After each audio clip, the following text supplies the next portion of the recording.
þetta var svona margt sem ég var alltaf uppi og að reyna að hugsa út. Að upplifa þetta svo bara raunverulegt og þá, þú veist, og þá með sársaukanum, skilur.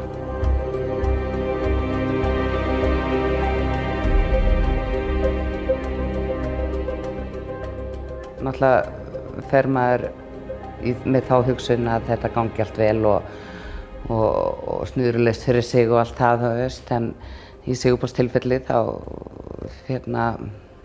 var það mjög krítískur eftir aðgerðina og var opnaður aftur og haldið opinn á honum Bringan í einhverja daga og haldið sofandi, þannig að það var náttúrulega ferli út af fyrir sig.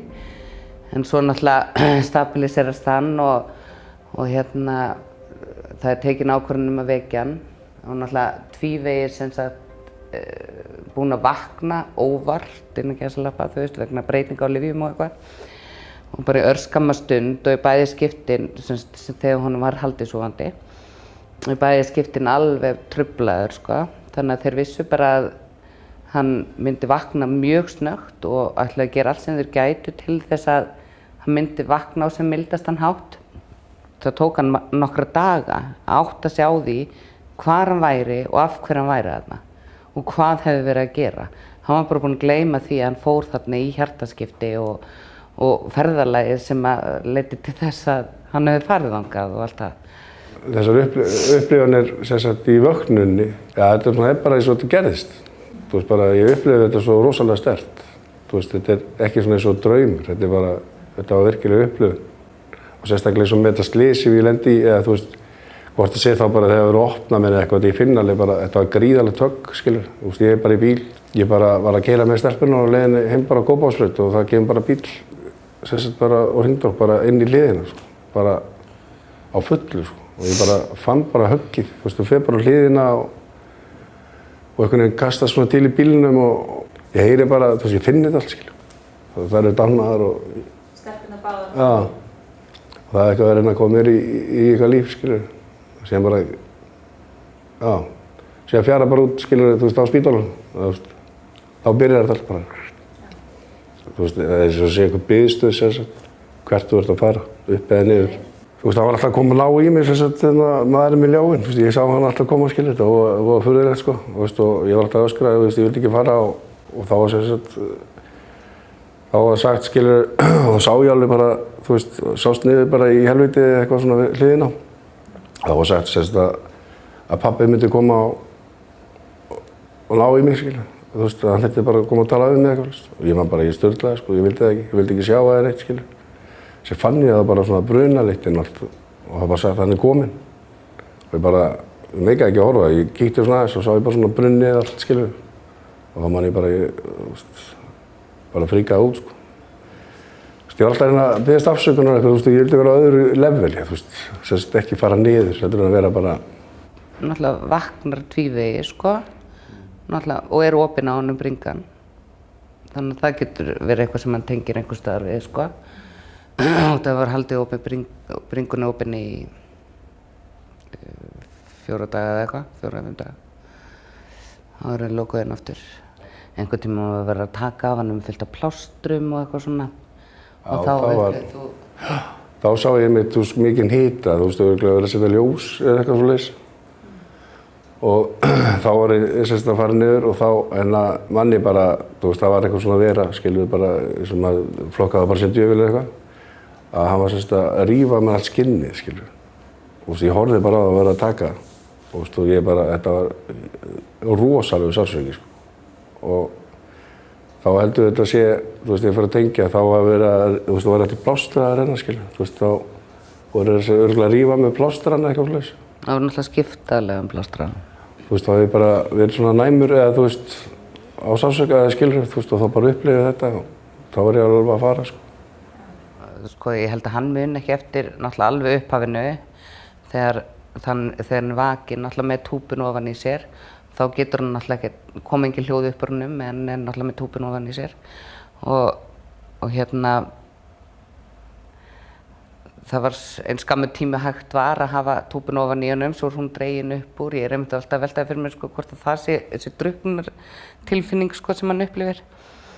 og hann alltaf var bara öskur og garga en kom alltaf ekki hljóð úr honum og bara, þú veist, hann bara leið og túpan bara losnaði, þú veist, hún var ekki komin út munnum á honum, þá bara var hann geðbilaður bara, vægast sagt, sko. Þannig að náttúrulega fyrstu 2 dagana, þú veist, það var alltaf verið að sedata hann, þú veist, niður út af hún leið bara það illa, sko. Við erum náttúrulega búin að ná að tala rosa mikið þetta og þú veist, einhvern veginn tengja saman það sem ég upplifi og það sem hann upplifir, þú veist. Ég man bara, þú veist, ég alltaf áttað mikið alveg strax að ég var að koma úr aðgerð, skilur. Ég vaknaði bara inn í það sem ég upplifi, þú veist, að ég hef dáið. Þú veist, ég kom með lappir yfir rúmgaflinn. Þú veist, ég var alltaf að reyna að færa lappirna tilbaka, skilur. Þú veist, mér varst alltaf rúmið að vera að minnka og minnka, skilur. Og það var bara geðveikur sársauki, þú veist, bara... Að snerta tærnar við rúmgaflinn. Við rúmgaflinn, skilur. Þú veist, það bara kom bara við. Þá var þetta bara, þú veist, þá var það greinilega verið bara eitthvað snerting, skilur. Þú veist, þetta var bara ónæmt allt. Ég upplifði margt annað, þú veist, bæði drukknun, þú veist, ég var að fara í eitthvað svona... Þá var ég bara í svona, með svona fólki eins og í mýri eða eitthvað svoleiðis. Það var bara inn í svona... Það var bara samansafnað bara fólki sem hefur gert eitthvað, eða þú veist, skilur, þú veist, og sér var bara mikið vökvi. Og sér fór það bara alltaf neðar og neðar, og sér fann ég bara, þú veist, ég var bara, þú veist, eins og var að vera að drekja okkur all, skilur. Það var rosa mikið svona, endurtekningar á hlutum hjá honum, þú veist.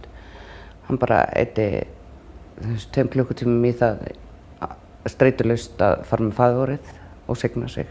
Og það spurði mig hvort ég væri mikið trúaður þarna úti. Já. Þú veist, hann til dæmis vildi, hann var að nefna áðan, þú veist, hann vildi mér með loku augun og hann man nú kannski ekki eftir en hann vildi rosa mikið, hann var alltaf að biðja mig að setja eitthvað yfir augun á sér. Þannig að við var alltaf að vera að setja einhvern klút eða eitthvað yfir augun á honum. Hún neitaði að drekka vökva og borða náttúrulega, ekki það, hann var bara eitthvað farin að borða þannig, sko.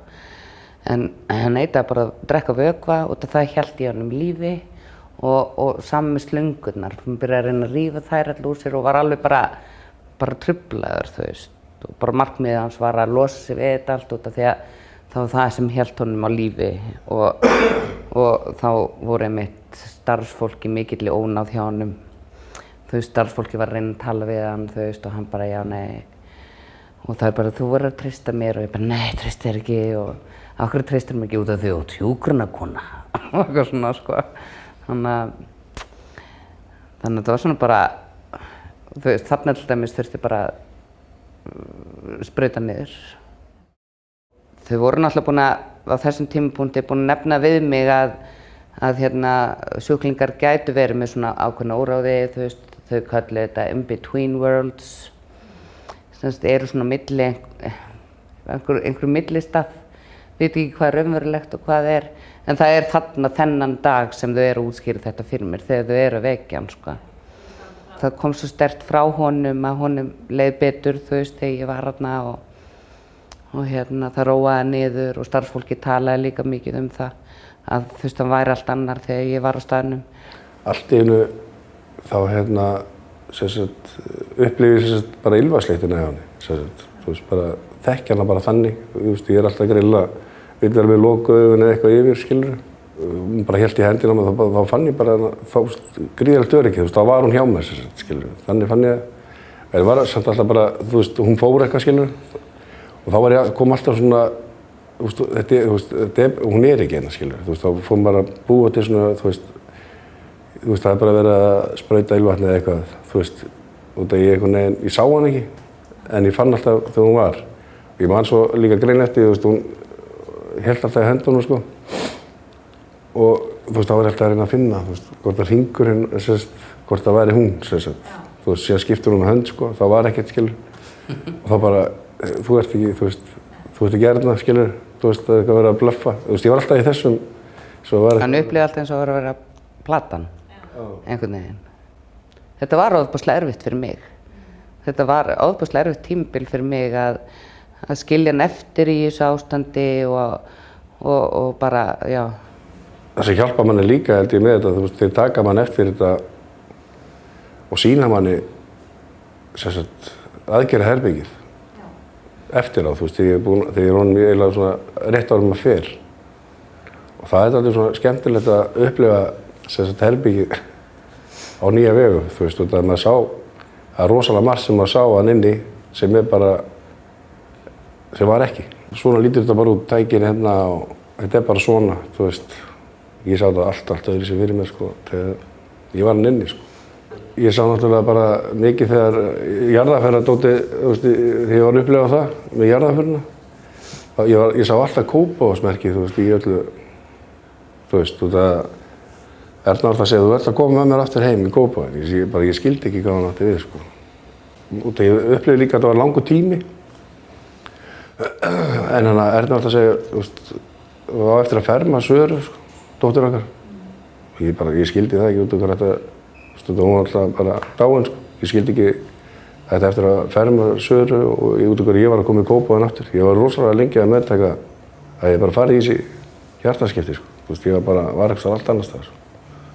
Það var rosa sjokk fyrir okkur að fara af gjörgæslunni.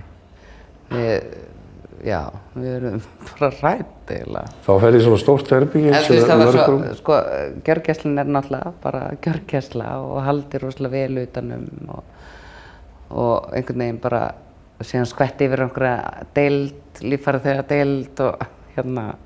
Og þá svona, þetta var svona svolítið sjokk. Og svona upplifum bara svona ákveðið óöryggi, sko. Já, og síðan komum við einhvern veginn inn í svona herbyggi þar sem við fleiri voru. Þetta var bara svo stórt svona viðherbyggi, sko. Og þá bara sagt, þetta er herbyggið þitt, sem fór allir bara. Ef maður alltaf búinn að vera bara í hljóði, eða þú veist, bara með sínum. Og síðan voru aðrir sjúklingar sem voru að vakna þarna, voru í svona óráði miklu. Og þú veist, þetta var bara svona yfirþyrmandi, sko. Ég maður bara, og síðan, þú veist, kom bara við sinnum ykkur á eftir, þú veist, það var bara hálftími, klukkutími, eða skilur, þú veist, það var ekki svona eins mikið yfir manni. Skilur, maður var alltaf að bíða og með ykkur slöngur og svona og bara, þú veist, var bara hræddur, eða þú veist, það bara brotnaði svona. Já. Ég held að það sé rosalega mikilvægt að einstaklingur, eða sem sjúklingurinn sé með aðstandenda sem hann treystir og og líður vel í kringum. Þannig að þú veist, það kom bara rosa sterkt í gegn hjá Sigurpáli, þú veist, eins og þú veist, því ég var að segja eitthvað við hann sem að hann hélt náttúrulega að vera algjör fyrra, sko, þú veist, að þá horfði hann alltaf á mig og ok, ég treysti þér. Ég var að hlæja bara, svona rétt ára fórum, þá var alltaf bara að pæla í tíma, ég sagði Erni, þú veist, þetta er ekkert mál, ég get alveg fara út, þú getur komið bara svona eftir. Já. Þú getur ekki, það var það, sko. Þú veist, ég myndi ekki vilja fara í gegnum með einn, sem sagt. Já. Ég tönglaðist bara á því sama aftur og aftur. Þú veist, þú ert lifandi, þú ert öruggur, ég er hérna, þú fékkst nýtt hjarta, hjartanu vegnar vel. Einhverju tímapunkti þá gat ég sýnt honum myndir í símanum mínum, þú veist, af því þau lögðum á stað til Svíþjóðar frá Íslandi og hvernig við stoppum á Egilsstöðum og sóttum annan sjúkling og þá svona kveiknaði eitthvað hérna. Bara já, alveg rétt. Það tók alveg tíma, sko. Það voru einhverju dagar, sko. Semst í Svíþjóð þá er haldin dagbók þegar frá því að sjúklingur kemur inn á gjörgæslu eftir svona aðgerð og það er skrifað svona, þú veist, eitthvað þetta, þú veist, út af því að sumir sjúklingar muna eitthvað eða svona upplifa eitthvað, sko, í umhverfinu sínu þegar þeim er haldið sofandi. Þannig að, eins og er sagt í dagbókinni, þú veist, það eru starfsmenn með þér allan tíman, þú veist, það er full yfirsitt yfir þér, konan er hjá þér alla daga, þú veist, eitthvað. Svo, sem sagt, fyrir útskrift, eins og hann var að tala um áðan, þá fer hann aftur tilbaka á gjörgæslu og fær þessar myndir og tala við starfsfólki sem var annars staðar og skoða þetta rými bara svolítið aftur. Ég held að það sé líka mjög gott. Ég held að það sé líka alveg verðt, þú veist, að undirbúa sjúklingu undir það, þú veist, þegar þeim er haldið sofandi með túbu, að þú veist, að þau viti það, að þegar þau vakna, að þá getur þau ekki talað og þá heyrast engin hljóð í þeim. Þannig að Sigurpáll lagði mikinn metnað í það að reyna að öskra og garga og tala og það náttúrulega kom engin hljóð upp úr honum. ég held að það hafi reynst okkur best að tala saman þetta, þú veist, út að við gengum í gegnum þetta saman versus, sko, þú veist, þið voru að spyrja mig á þann hvort að hvernig aðrir upplifa það þegar við erum að segja frá þessu. Þú veist, fólk bara hissa, þú veist, þetta sumt náttúrulega skoplegt sem gerðist og eitthvað svona, skilur en það getur enginn veginn tengt við þessa líðan sem fylgir því að, þú veist, horfa á mannin sinn í þessu ástandi. Þú veist, það var bara erfiðara heldur en að horfa á hann haldið sofandi.